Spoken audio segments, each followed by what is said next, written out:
যুবক ভাইদের উদ্দেশ্য বলা, যেভাবে করেন যেভাবে চলেন ইসলামের সাথে টাচে থাকার চেষ্টা করব। ইসলামের সাথে সর্বদা টাচে রাখার চেষ্টা করবেন নিজেকে। শক্তি অনেক প্রকার হয়। খাবার না খেলে শরীরে শক্তি কমে। খাবার না খেলে শরীরের শক্তি কমে, এই কথায় কারো কোনো দ্বিমত নাই। একটা হচ্ছে শরীরের শক্তি, একটা হচ্ছে মানসিক শক্তি। যুবকরা একটু আওয়াজ দিবেন। একটা হচ্ছে শরীরের শক্তি, আর একটা হচ্ছে মানসিক শক্তি, আর একটা হচ্ছে ঈমানি শক্তি। সুবহানাল্লাহ। আমার ব্যক্তিগতভাবে এই ধরনের আয়োজনগুলা খুব পছন্দ, খুব ভালো লাগে আমার এই ধরনের আয়োজনে উপস্থিত হতে পারাটা। তো দিল থেকে মালিক যতটুকু দয়া করে বলার চেষ্টা করব। আপনাদের কাছে বিনয়ের সাথে নিবেদন এবং অনুরোধ থাকবে, মনের কান দিয়ে প্রত্যেকটা কথা শোনার চেষ্টা করব। সবাই বলি ইনশাআল্লাহ। আর আমাকে একটু আওয়াজ দিয়ে সহযোগিতা করতে হবে। যারা রাজি আছে তারা একবার বলি মারহাবা। ওই সাউন্ড, আগের আওয়াজটা বেশি সুন্দর ছিল, আগেরটা। তো আমি আলোচনার প্রারম্ভে আমার যে ভাইয়েরা উপস্থিত আছেন, মাইকের আওয়াজ যতটুকু যাচ্ছে, অত্র এলাকার প্রতি আল্লাহর কাছে ভিক্ষা চেয়ে চাওয়া, আল্লাহ যেন এই এলাকার প্রতি রহমত নাজিল করে বলি আমিন।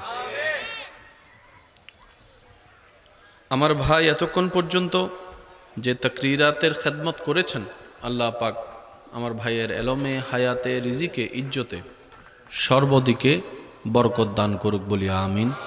আমরা যারা শুনেছি, আল্লাহ তাআলা আমাদের সবাইকে আমল করার তৌফিক দান করুন। চিৎকার দিয়ে বলি আমিন।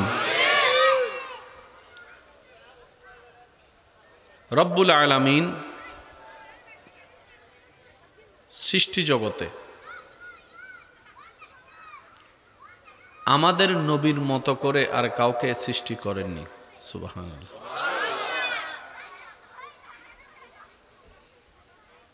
আমাদের ভাগ্য এত মহান সুউচ্চ জায়গায় আপনার আমার নাম সেই নবীর উম্মতের খাতায় লেখা আছে, যে নবীকে আল্লাহ তাআলা হাবিবুল্লাহ করেছেন। সুবহানাল্লাহ। যেই নবীকে আল্লাহ তাআলা নবীদের জগতের, রসুলদের রাজ্যের ইমাম বানিয়েছেন। সুবহানাল্লাহ। যেই নবীকে আল্লাহ তাআলা মেরাজের দুলা বানিয়েছেন, যেই নবীকে আল্লাহ তাআলা লাকাদ কানা লাকুম ফি রাসূলিল্লাহি উসওয়াতুন হাসানা, সৃষ্টি জগতে যত কল্যাণকর নিয়ামত, যত নিয়ামত আল্লাহ তাআলা আমাদের নবীর ভিতরে সব ধরনের নিয়ামত দান করেছেন। সুবহানাল্লাহ। বাচ্চাদের বিষয়টা একটু খেয়াল করবেন, ওরা তো ছোট বাচ্চা, বুঝে না, একটু দেখবেন আপনারা। সবাই একবার বলি মারহাবা। চলুন আমরা কিছু শিকার এবং বোঝার চেষ্টা করি, পারবো ইনশাআল্লাহ। ইনশাআল্লাহ। যুবক ভাইদের উদ্দেশ্য বলা, যেভাবে করেন যেভাবে চলেন ইসলামের সাথে টাচে থাকার চেষ্টা করব। ইসলামের সাথে সর্বদা টাচে রাখার চেষ্টা করবেন নিজেকে। শক্তি অনেক প্রকার হয়। খাবার না খেলে শরীরের শক্তি কমে। খাবার না খেলে শরীরের শক্তি কমে, এই কথায় কারো কোনো দ্বিমত নাই। একটা হচ্ছে শরীরের শক্তি, একটা হচ্ছে মানসিক শক্তি। যুবকরা একটু আওয়াজ দিবেন। একটা হচ্ছে শরীরের শক্তি, আরেকটা হচ্ছে মানসিক শক্তি, আরেকটা হচ্ছে ঈমানি শক্তি। সুবহানাল্লাহ। খাবারের সাথে শক্তির যেটা, সেটা শরীরের সম্পর্ক। সুন্দর সুন্দর ভালো মনের মানুষের কথার সাথে মানসিক শক্তির সম্পর্ক। আপনার পাশের মানুষটা যদি আপনাকে উৎসাহ দিতে জানে, কঠিন পরিস্থিতির মধ্যেও টিকে থাকার মতো একটা মানসিক শক্তি আপনার ভিতরে কাজ করবে। এই দুই শক্তি আপনি আশপাশ থেকে নিতে পারবেন, কিন্তু এই শক্তির চাইতেও মহাশক্তি হচ্ছে ঈমানি শক্তি, রুহানি শক্তি। এটা নেওয়া যায় না, এটা অর্জন করে নিতে হয়, রবের দরবার থেকে চেয়ে ভিক্ষা করে নিতে হয়। সুবহানাল্লাহ। আপনি যত নেক আমলের সাথে থাকবেন, তত আপনার রুহানি শক্তি বাড়বে, রুহের খোরাক বাড়বে। যেমন প্রত্যেকটা কিছুর একটা আলাদা খাবার আছে। চোখের খাবার আলাদা, শরীরের খাবার আলাদা। কলবের একটা খাবার আছে, যে কলব মন অশান্তি বলে আপনি আমি বারবার টেনশন করি, ওই কলবের খাবার হচ্ছে আলা বিযিকরিল্লাহি তাতমাইন্নুল কুলুব। ওই কলবের স্রষ্টার জিকির, স্মরণ, ইয়াদ, হুকুম পালনেই অন্তর প্রশান্তি হয়, তার ক্ষুধা নিবারণ হয়। বলেন সুবহানাল্লাহ। শক্তি কয়েক প্রকার আছে, আমাদের সব প্রকার নিতে হবে, কারণ নিজে বাঁচলেই বাপের নাম। কি বলেন আপনারা? নিজে বাঁচলেই বাপের নাম। এখন আমরা যেখানে আছি এটার নাম দুনিয়া।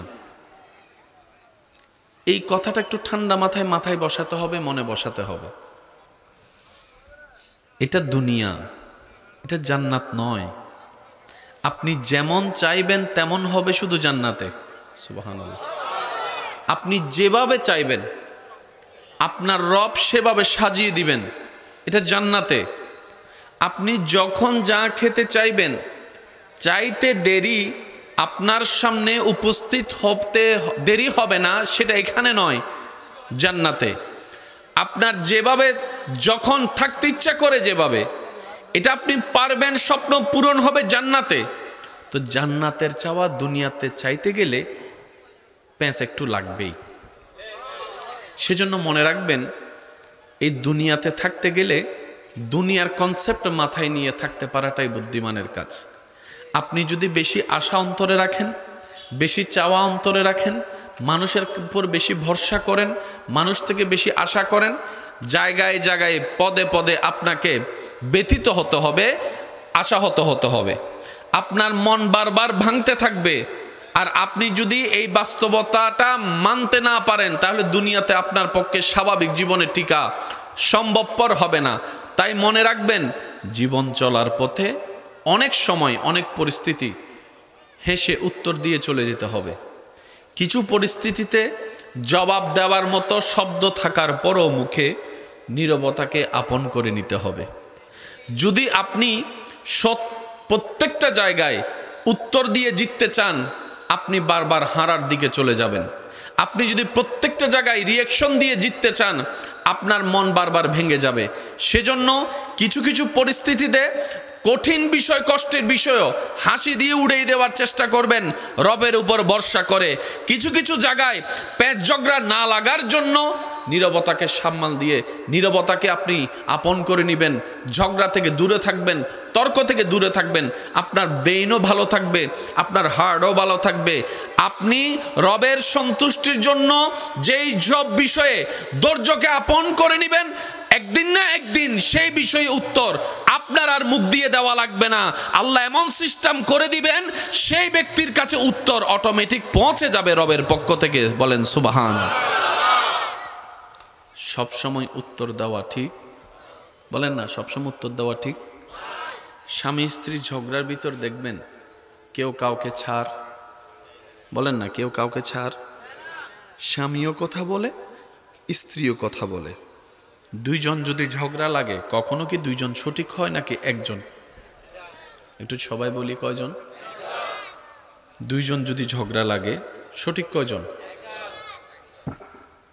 কিন্তু স্বামী বলে যে আমি আমার জায়গায় রাইট, স্ত্রী বলে যে আমি আমার জায়গায় রাইট।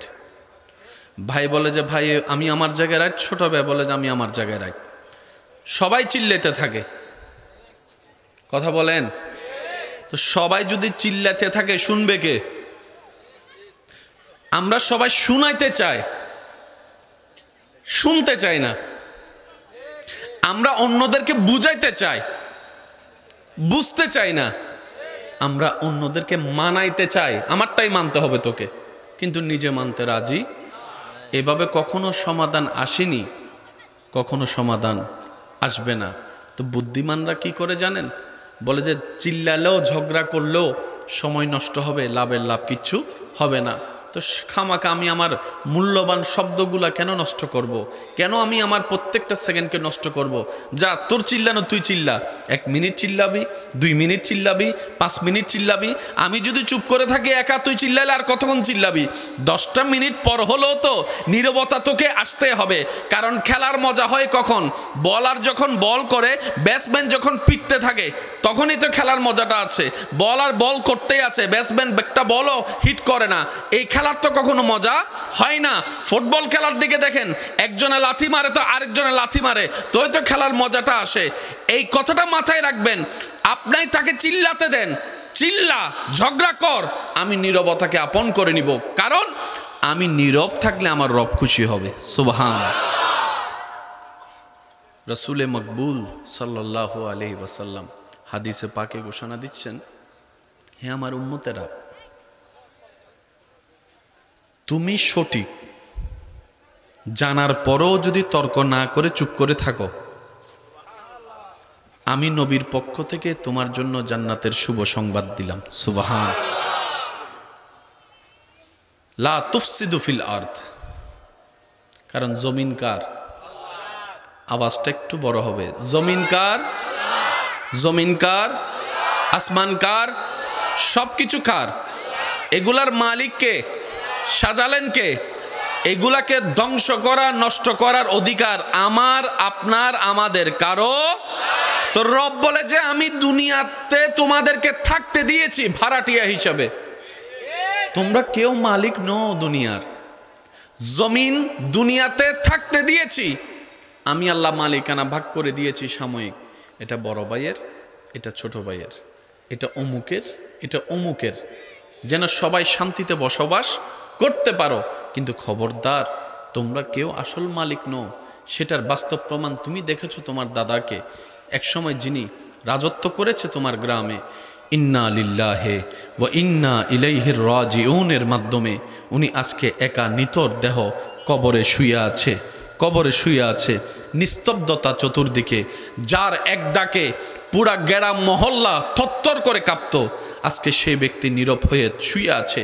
হাজার এরকম বাস্তবতা তোমরা সচক্ষে দেখেছ, কানে শুনেছ। হে আমার বান্দারা, রব বলে বান্দারে ভাড়াটিয়ার মতো থাক, মালিক বনতে চাইস না, মালিক বনতে চাইস না।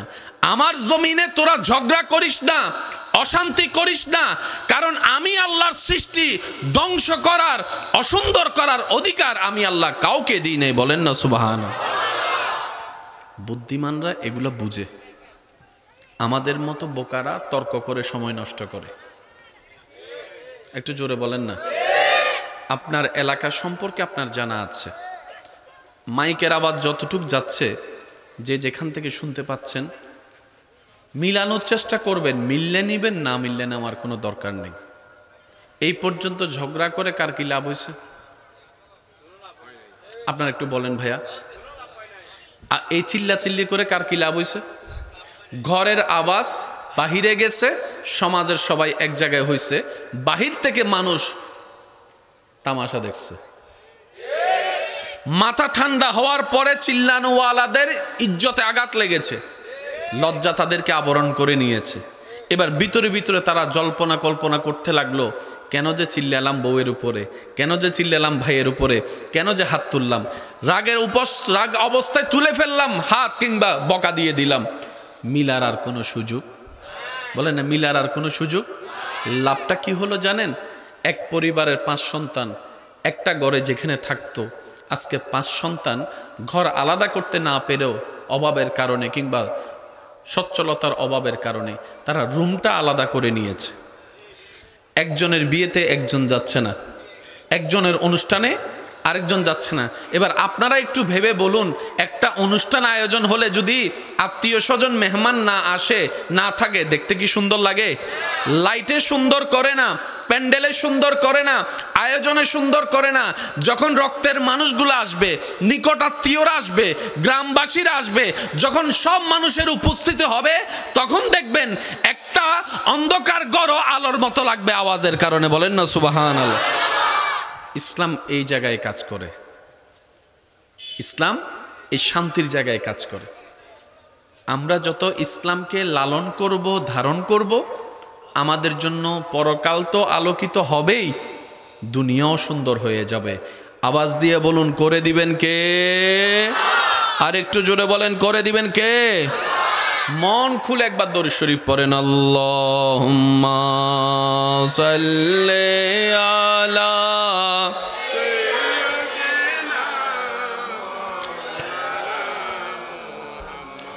ওয়া আলি সাইয়্যিদিনা।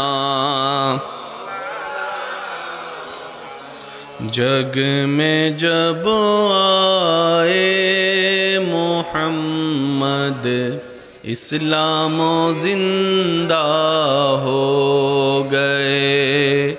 जग में जब आए मोहम्मद, इस्लाम जिंदा। भूतों ने सब कलमा पढ़ा, काफिर मुसलमान हो गए। जग में जब आए मोहम्मद, इस्लाम। क्या तारीफ बयां करूं मैं प्यारे नबी की शान में, जिसने उन्हें पैदा किया खुद वो शैदा हो गए। जग में जब आए मोहम्मद, इस्लाम जिंदा हो गए। अल्लाहुम्मा सल्ले अला।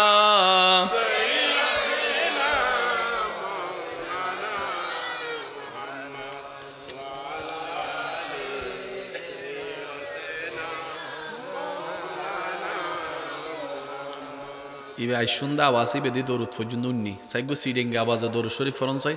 আল্লাহুম্মা সাল্লি আলা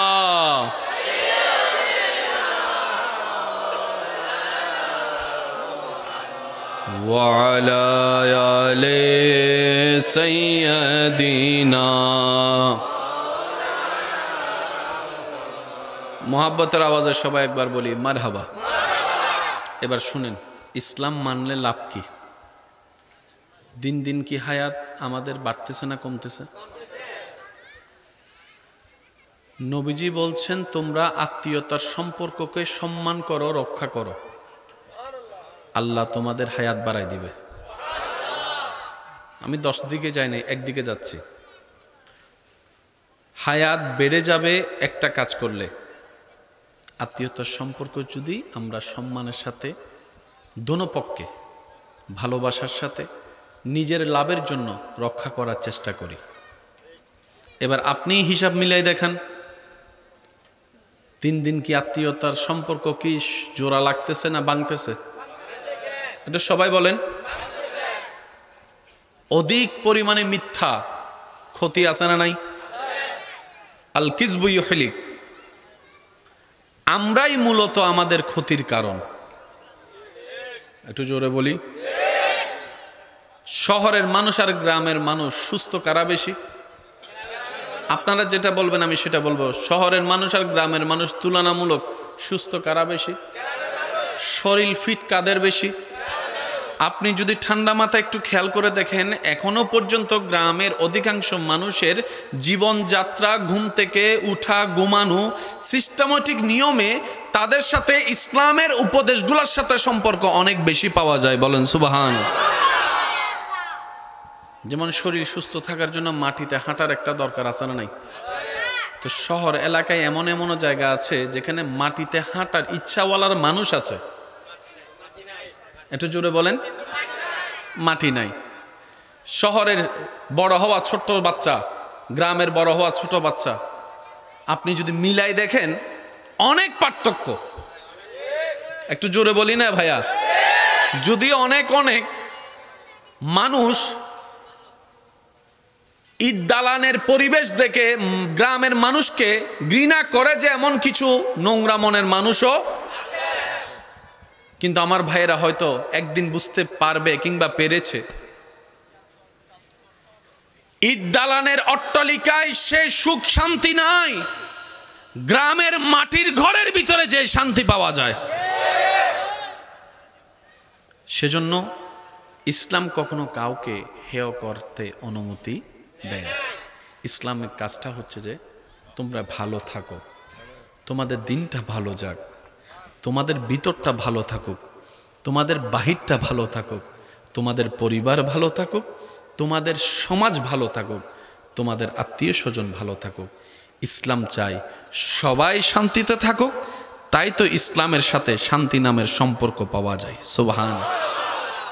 আল্লাহ তাআলা আমাদের সবাইকে ইসলাম মেনে চলার চেষ্টা করার তৌফিক দান করুন। মন খুলে বলবেন না? আর একটু জোরে আমিন, আর একটু জোরে বলেন আমিন।